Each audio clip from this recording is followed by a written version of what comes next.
Hey, what's going on, everybody? Welcome back to the Crew First Culture Podcast. Thank you for spending some time with us today. Today's episode is going to be part 2 of the 3-part series with Ric Jorge. Conversation I had with him last week. Really enjoyed it. I hope you who had a chance to listen to episode 1, if you haven't, go back and listen to it as well so you can kind of get caught up where we're at. But besides that, I hope you enjoyed this. I did. And get right back into it. Let me get into this because it kind of transitions a little bit of where you were headed. You're telling the story of what brought you to creating this community, that you have, the community that means so much to you and does so much for you. And that's what I experienced. I'm somebody that has always been, I pride myself on being a family guy. I love family. They mean everything to me. And so I'm blessed with a job that allows me to kind of live that same life with a second version of that, creating a family away from here and starting that basically an alternate family at work. And so just that's a little bit of just who I am. But going down and seeing this class, so this class that you put on, you and your cadre put on at North Florida Fire Expo is 24 hours. Just to give a little background for anybody who doesn't know that, I was given that's 24 hours straight. There ain't no stop. Okay, yeah, 8 hours one day. Very and good. It's Good 24 clarification. hours straight.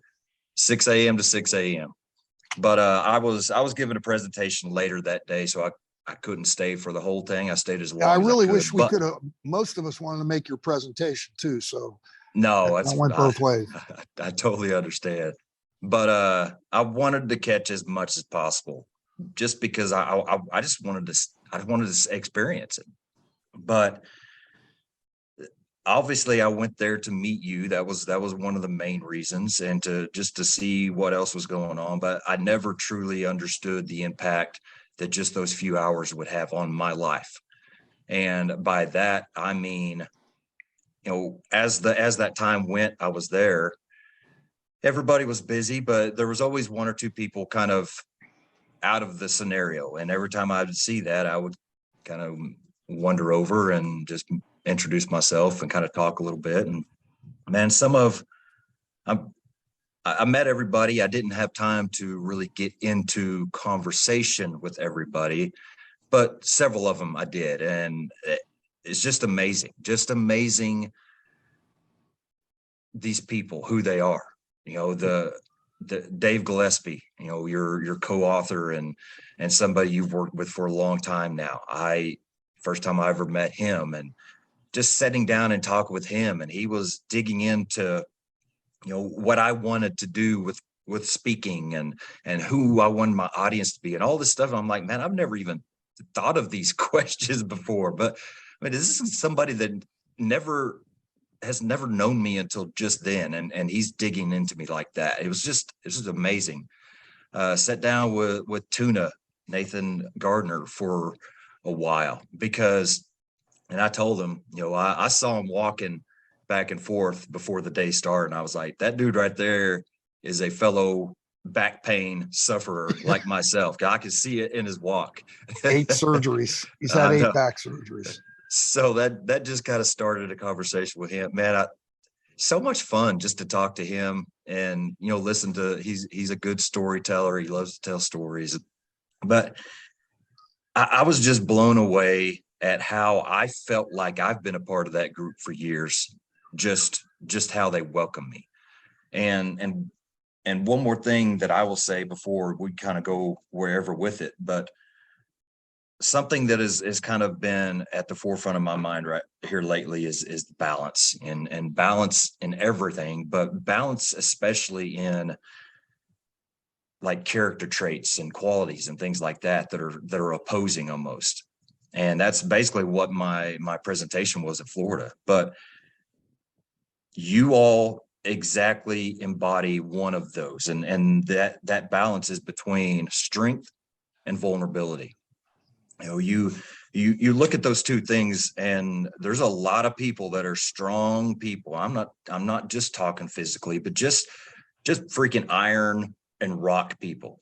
And you look at people that are, they're great at being vulnerable and sharing themselves and all that. But you don't often see those mixed. That's a hard mix to accomplish, but that's exactly what you all are doing.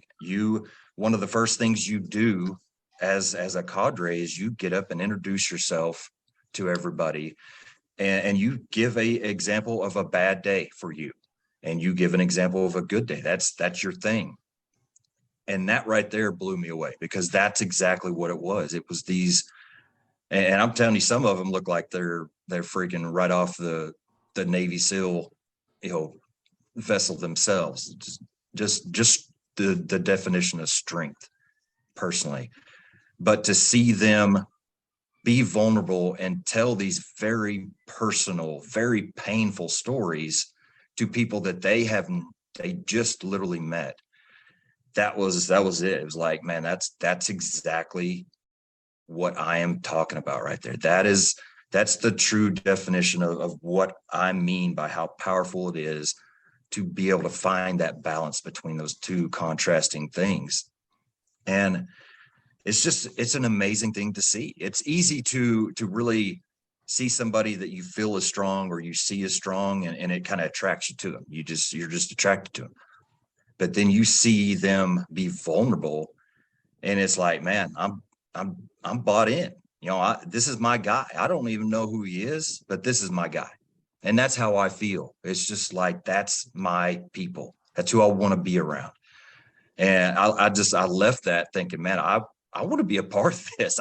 I have nothing to do with this program or these people, but I want to be in this community. I want to be with these people. And so just wanted to share that, and just kind of tell me, is that, I'm sure that's part of your purpose, right? You're laying that out right out of the gate, so that your students can see, man, these guys are being vulnerable. And I'm pretty sure even somebody says it, we're doing it because we expect you to do that with us. Is that kind of the mindset going into it? Yes, that is by design. It's very purposeful. Even the way that we do the introduction is very purposeful. So early on, I got away from telling my story when I would do workshops, and I would just do the workshop on the neuroscience and how we learn and how we can unlearn and all this other stuff. And it was just really clinical. And, you learn stuff, delivery. That was an epic fail right there. So I started to incorporate the story again. And then I wanted to get participation. So I had this idea, and the idea is exactly what you see. So we do the introduction, and the way it's designed is to shift you in the nervous system multiple times, from sympathetic to parasympathetic, sympathetic, parasympathetic, back and forth. And so you'll hear a story from the cadre, and they're being vulnerable. Everybody, listen, if you can't do that, I can't use you. My wife just walked in. Come here, say hello to everybody. Here's my other half. Hello. That's Jeremy. Say hello. Hi, Jeremy. How are you? And thousands of people nice to on meet the you. internet. And she's out. And she's gone. And so if you can't be vulnerable like that, I can't use you, because we're going to a very personal place with these students. They don't even fucking realize it yet. We ain't fucking asking you to bare your soul, but you're going to, because we're going to get you to that point where everybody is fucking up and everybody's making mistakes, and things are going to bubble up to the surface. Back to the vulnerability part. So then we break the class up into companies, and every company sits down and they share the exact same thing with each other. So now you have that bond with the instructor because they've made themselves vulnerable. Now you're going to make yourself vulnerable to the people within your company. typically 5 people in each company. We usually have 4 companies. We cap the class at 20. And so while they're, excuse me, while they're doing that, there's a series of hormones that are being released. And one of them is the oxytocin, which is a bonding hormone. Okay. And as everybody's doing it, it's not just a bond, but there's a value in it because they see this as a direction of the class. That's serotonin. That's the value hormone. So I'm wondering if there's a fucking fire because I ain't been hearing nothing but sirens for the last 10 minutes. So in the back of my head, I'm going, I wonder if it's a working structure or not. So that shit don't ever go away, boys. Yeah. So these guys, when they go, you trying to get through traffic. I think they're just screwing with you.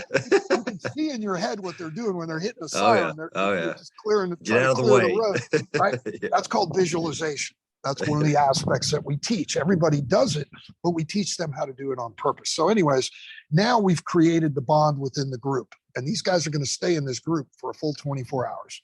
So they're going to work together. They're going to show each other their weaknesses, their strengths, all that stuff. And hopefully they talk and they work together and they get the bond and they get to know each other and stuff. And it works extremely well because what we're doing is we're working the ability to be able to connect with others to create a community. So it's a small community within a larger community. And eventually that whole community comes together because they're all going through the same thing. And so that's what breakfast is all about in the morning, sitting down, doing a decompression session at the end of the class, and we talk about what we did, why we did what we did, and all kinds of other stuff. And not everybody in the class walks away with it, but the majority do. This is the youngest class we've ever had. And so what we did not have was a lot of the stuff that comes up with a normal class. So a normal class is typically, there's young guys in there, but there are older guys too. And there are guys that, middle-aged and whatnot. And so we have a very good cross section. This just happened to be an more life experience. Class. Yeah. And so things that pop up, because we get the body tired. We have to, because we can't recreate life-threatening situations safely. And so what we do is we get them tired, because once you get the body tired, the mind gets sloppy. When the mind gets sloppy, that's when we go to work. And so there's didactics and techniques and stuff there. That's my alarm system. And techniques and stuff that we utilize to be able to capitalize on this. And so all of those instructors, and yes, we've got Rangers, we've got Marines, we've got firemen, and every one of them has had something dramatic happen to him. We got a guy battling cancer, and I'm elated that he's around to be able to join us in Atlanta again this year. That was Ed. I don't know if you got the chance to talk to Ed. Ed's career, I'll touch on it briefly. He was diagnosed with cancer before he came into the fire service. He's been battling it for over 15 years. And cancer, it's a slow, insidious thing. And that's what it is with him. It started off as thyroid, spreading, and he's struggling. It's affecting his immune system and stuff. But the guy's message and his ability, he was our black water guy. He was our diver who taught black water diving and all this other stuff. And so his techniques with breathing and the mindset and the ability to be able to mentally rehearse things, meditation, grounding techniques, all of these things are extremely vital, especially when guys, they start fucking up. They start thinking, and they go right back. What's the default task? Complete the task. That's wrong, And so everything is purposefully designed, and it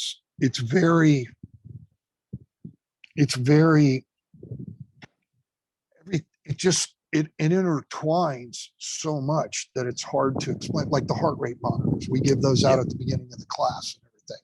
And so all of that is designed so as they're going through the class, we keep asking them when they get jacked up, we know what their maximum heart rate capacity is, and we know the range that we want them in. So when we jack them up on purpose, we ask them, what's your heart rate? And they got a watch that's assigned to them that's linked to the monitor, and they tell us what their rate is. We ask them, what's their maximum heart rate? Where do you feel it? Do you feel it in your temples? Can you hear it pounding in your ears? Do you feel it in your neck? Is your chest burning? Where do you physically feel it in your body? You know, and the reason that is repeated over and over again is because when they leave the class and they go back wherever the fuck they come from, they're gonna find now they're gonna be out in the field, they're gonna be doing the deal, they're gonna be doing the job, you know, they're gonna be doing it. And if they feel that sensation, they'll know I'm encroaching my maximum heart rate capacity. Let's take 2-3 breaths, reset, do a breathing technique, focus, you know, and that's the class. That's it. That's the money shot at the end. That's what you walk away with. So, I mean, there's more, but so Eddie is one of those guys. They all got a story, you know.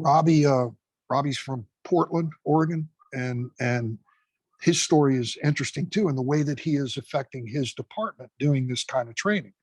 You know, it started off small and it's growing. So with his company, now it's his whole department, you know, and it's really cool, because what I'm really glad now that a lot of conferences, instead of sticking us in a hotel, they're giving us an Airbnb.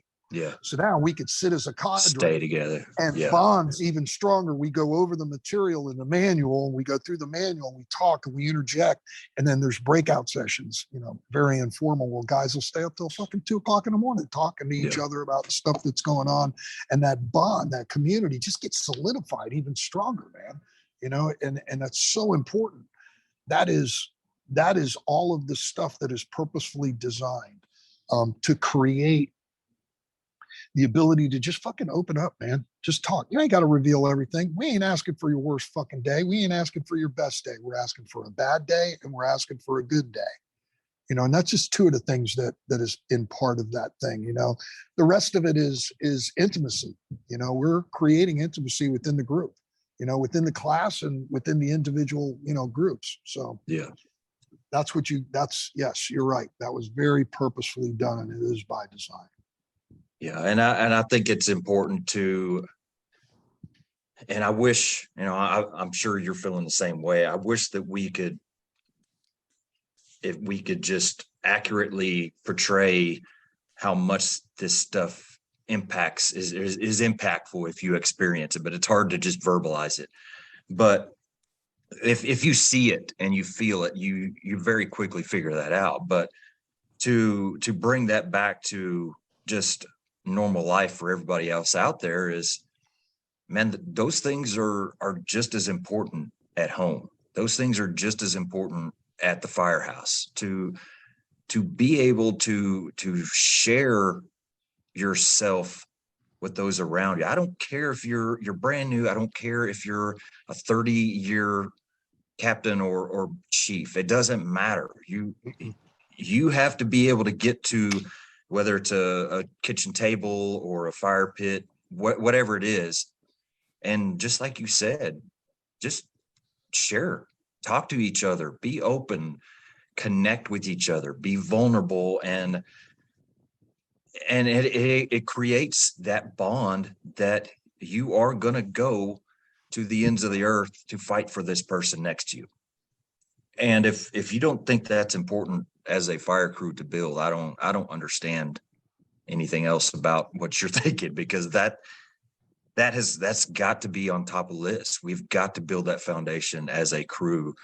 And again, like I said, and it probably I struggle with even more myself is doing it at home too. You know, showing your kids that it's okay to be vulnerable.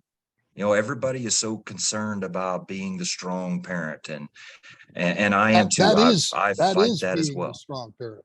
That is being the strong parent. There's a confusion about what strength is. Oh yeah.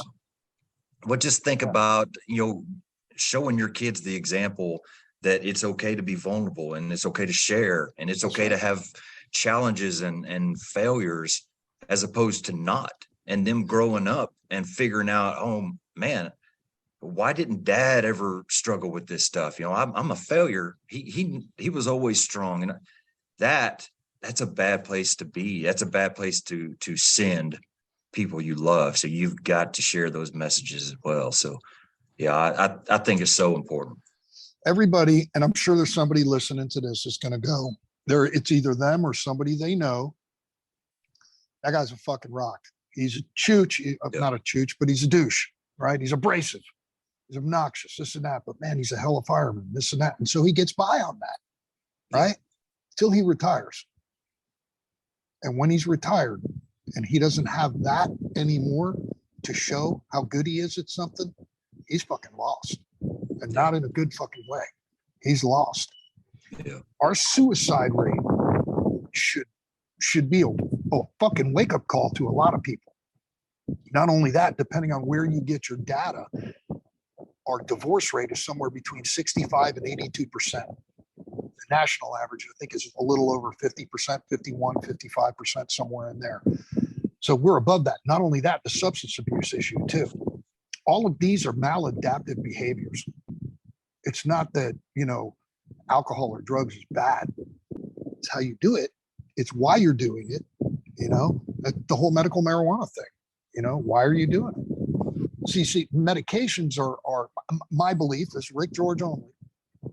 Medications are to get you over the hump so that you can come to the solution and work on the solution, because there ain't no fucking easy way out. You got to work, bro. You got to work. And this ain't no YouTube video one and done. This is something you do every day, multiple times throughout the day until it becomes unconsciously competent. Yeah. And it's hard, and there's just not a lot of it, but it transitions into everything that you do. It is discovering the person you are. This is the internal work, because no matter where you go, you take that person everywhere, and if that person is well-rounded, centered, and all that, and you know what, you could teach almost anybody how to get up onto a building and take the top off. You could teach people how to force entry, show them techniques and tricks and all this other stuff to be able to do stuff, that tricks in the trade. But when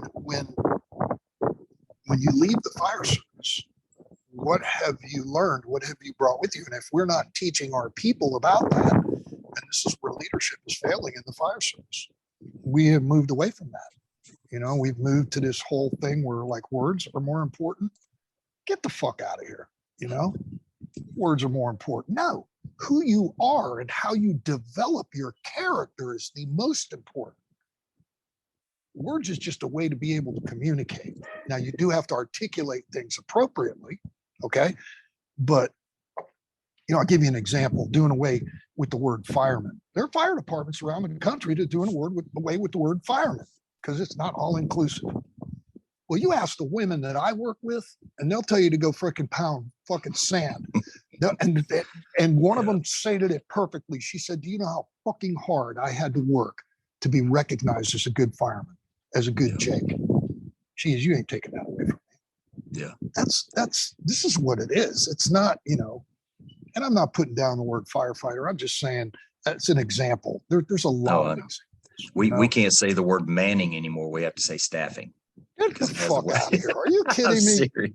I'm serious. That's just crazy. That's saying that the nomenclature is more important than the structure of what it is you're trying to build. Oh yeah. That may be an ICS thing where they're doing the national. No, thing. It's not. It's not. It's a politically correct thing because it just changed. Yeah. That blows my mind, bro. But man, I can't agree more. And that's what excites me, with the stuff that I am passionate about. I love training physically and hands-on and things like that. But to find ways that I feel like I'm growing as a person, not just as a leader, but as a person, and learning how to add value to others and being able to help them grow as people. That to me has been the best part about the formal leadership role that I'm in right now. I can control that environment to where we are making it a priority, because that's what I feel as a priority. So just to see a crew come together and grow from the inside. There are lots of great crews that get the job done, and you can count on them. But when they go back to the house, they're two of them are here, three of them are here, and whatever. Man, to establish a crew that is literally like a family. They love being together. It doesn't matter how different they are, because I've had five people at my station, and I guarantee you every one of us are completely different than each other. There's so many ways that we could really just grind on each other's nerves if we wanted to. Yeah. But to find a way to truly build that connection and that family environment and just enjoy each other's company has the effects that alone brings are tremendous. And I don't feel like there's not enough people out there investing in that process. There's and you know what, and sometimes because of where you live and proximity isn't available, you don't get to hang out with everybody on your crew. Oh yeah. That doesn't mean you don't care about them. It doesn't mean you don't stay in touch with them. It doesn't mean that if something happens, you won't be there for them. The caring aspect for them and getting to know who they are and all of that is extremely important. That's what you're here for, bro. That's the fucking rent you pay for walking this earth. It ain't your career. Your career is just that. It's a career. But the beauty about our career is that there is leadership, and there is mentoring, and there is selflessness. You show up when that fucking call drops, when that fucking tones drop, and you go. You don't know what you're going to, but you are prepared for damn near almost anything. And together, as a whole, you accomplish that. When life throws you a curveball, who do you go to that you can talk to without fear of being judged?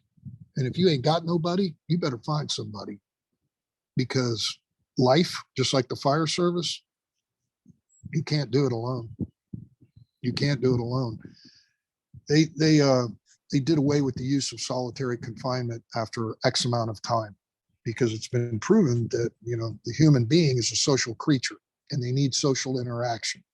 And solitary confinement drives people crazy, like unfixable kind of fucking crazy. Yeah. Not crazy like an ex-wife. Although that could apply too, but I digress. Or ex-husband. I apologize. Okay, however that fits. So the ability to have people that you can bounce anything off of, because when I couldn't keep my mask on my face, as close as I was with the guys on my crew, I couldn't bring myself to tell them what I was going through. I would have rather been a fucking statistic than give that up. Now, had I shared that with them, fucking guarantee you, every one of those fucking guys would have worked with me to get past it. I know that, but I couldn't, which brings us to stigma. Stigma is not what the rest of the world thinks. Stigma is self-imposed. It's what we think and how we interpret people are going to fucking react towards us. And so the conversation today is about, don't fucking worry about that. Fuck them. Let them think whatever they want. That ain't none of my business. What I think about myself is my business. What you think about me is none of my fucking business. But the relationship, the opportunity for me to develop that relationship with somebody is very important. And you'll know the people you can do that with and the people you can't. Don't try to force shit that isn't there. That's another one too. If this is mandatory, it's part of the class. Now you can give up some bullshit, but the other people in that group, those, Alpha Bravo Charlie Delta company, they're going to know. They're going to know if you're just doing surfacey shit. They're going to know right away. Yeah. And where's that level of trust? Where's that bond come into? And that just means, it doesn't mean you're a chooch. It just means that you haven't evolved or matured to that point where you see a value in that. You still think you're God, and you ain't. That's why I pray every morning, to remind myself that I ain't in fucking charge, because I really, I'll step up. I would come home. How many guys, girls, people come home from work and they hear about the problems going on, first thing we do is go into solutions. Okay, well, we need to do this, we need to do that, we need to do this. I got my wife telling me, shut up, you ain't at the firehouse. I don't need you to fix that shit. I just need you to listen. And, quite frankly, I sucked at listening. I still struggle with it at times, but I know it. And I'll admit it, I'll apologize. You know how many times I apologize in one day to my wife? Man, it's a lot, Oh, yeah. But that just means we're both working towards the same end. I love that. That's relationship. That's community and a bond within our marriage. You got to have that. You don't have that, because the temptations that go through my mind on an hourly basis is no different than any other man. Don't think that anybody else is, our society promotes sexual promiscuity, be it pornography or what they call it, the 2-county rule. If you're 2 counties away, you're good, or 2 states away. There's all kinds of weird shit out there, But those are the temptations of the world. Those are the temptations of the flesh. And that's where my relationship with God comes in. Because if I've got a relationship with God that keeps me fucking right, when I come home, I ain't got shit to worry about. And listen, we all get bombarded with it. None of us are perfect at it. That just doesn't work like that, That's why I tell people, I know Ric Jorge, and I'm not impressed with him. And that's honest to God's truth. I am not the man I want to be yet, I think something to go off of what you're saying, one of the videos I was watching this morning with my son, you said something is basically, at work, we show up, we solve problems, we make things better. It's just what we do. We're good at it, but we can't do that at home. It doesn't work like that at home. And I think that, and you kind of explained it just now, but that's hard. That's hard for us to have that transition, if not impossible, to be able to figure out, all right, I can't operate here just like I do there. Things don't work that way. And so I definitely think that it does cause a lot of problems for me and everybody else as well. We haven't developed the skill set for that. And that's where that character trait. So in my department, to get hired, you have to have a high school education or a qualification like that, a GED, whatever you want to call it. And you have to fill out the application properly. You don't fill it out properly, you can't get your foot in the door. But then once your foot is in the door, you're vying on testing. Okay, so there's different kinds of tests. And then in the academy, it's the ability to be able to complete all of these tasks that they have told you and showed you. And that's what the academy is for. But when you look at promotional exams in my department, you got a stack of books, we really don't even follow, with the exception of the contract from the union and admin, the contract that we have, and which they will take articles out of and be in the test. And then there is our SOGs, and there's some questions out of that. But the other books, it's just a matter of it's all academic. And there is absolutely, it's all cognitive. It's all thinking. It's your ability to be able to think through that. There is nothing that minds out the character of people. We don't do anything to promote the character or to reveal the character of people have. And non-cognitive testing has been shown to, it has a success ratio of being able to predict how successful somebody will be at a promotional position or a job, and that stuff's out there, but it's not widely used. There are some departments that use it and they're very successful at it, but it's really not, it's not out there. And just because somebody has that character and they're promoted and they're doing great, and then they do something stupid and they get demoted, they're, oh, see, it doesn't work. No, people are fallible. They do stupid shit all the time, win stupid prizes, I mean, it comes with the territory, but we don't do anything to promote. We preach about, ethics, and ethics is nothing more than the science of studying morals, and so when we come down to looking at things like this, how valuable is it? Well, look at our divorce rate.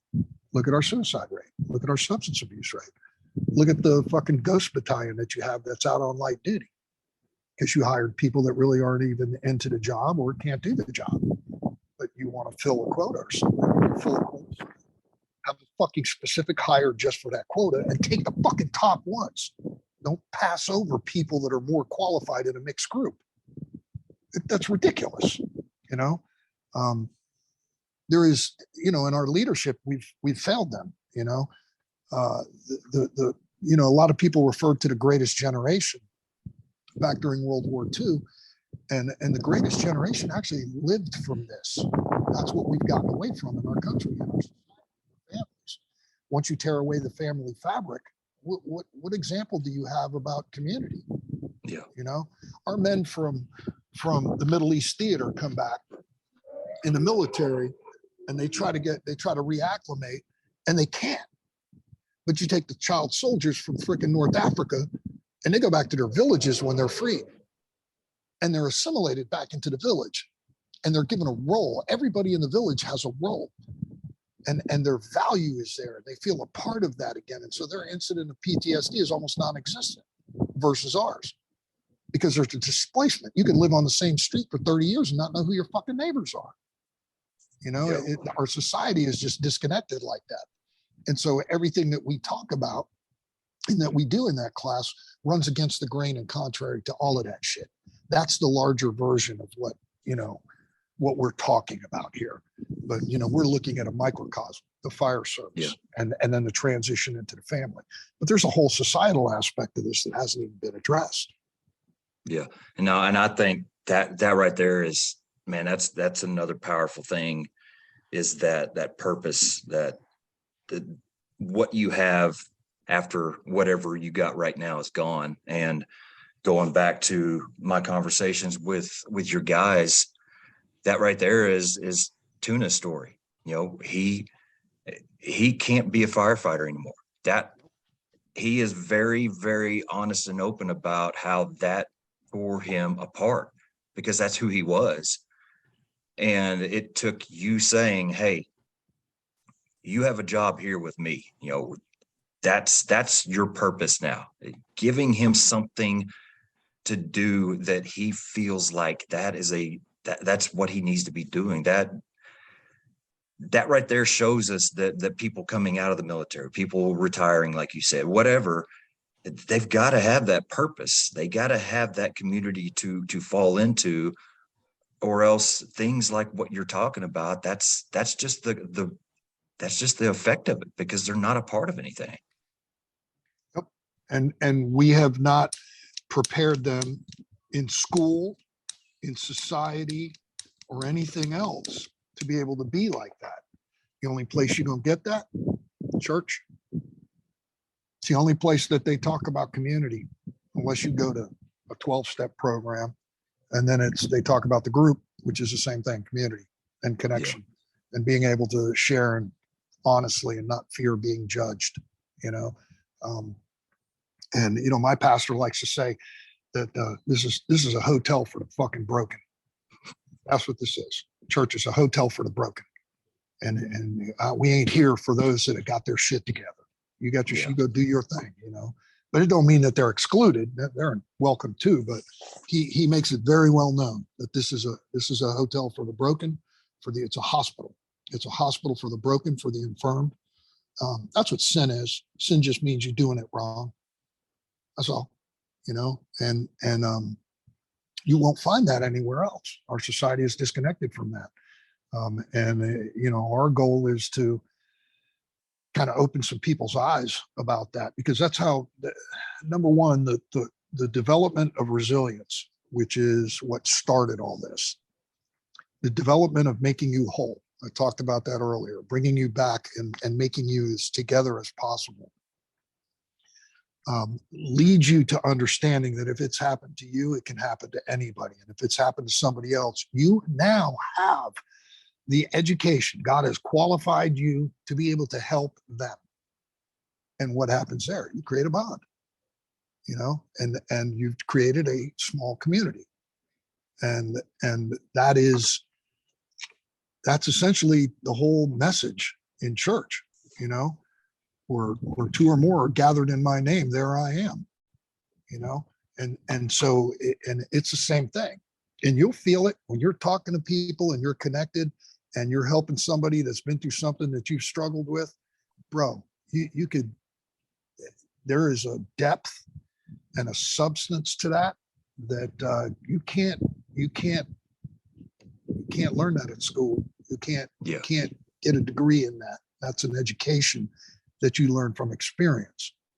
And that's why we always say that experience should be the gold standard in the fire service. But if you combine it with education, now you've got something extremely powerful. But we go the educational route. And sometimes experience isn't isn't given enough credit. You know? And other times we give experience too much credit and they don't have the education behind it, the proper education. Yeah. I ain't talk about no fucking degree in underwater basket weaving or fucking contemplating and fucking lint in your navel and shit. I'm talking about legitimate stuff like we're talking about, the introspective stuff, the internal stuff, it's difficult. It's not easy, man. All right. I want to once again thank everybody for spending some time with us today. I hope you enjoyed this second part of the Ric Jorge conversation. Look for the part 3 and final part of the conversation to come out here in a few days. And until next time, stay humble, do work.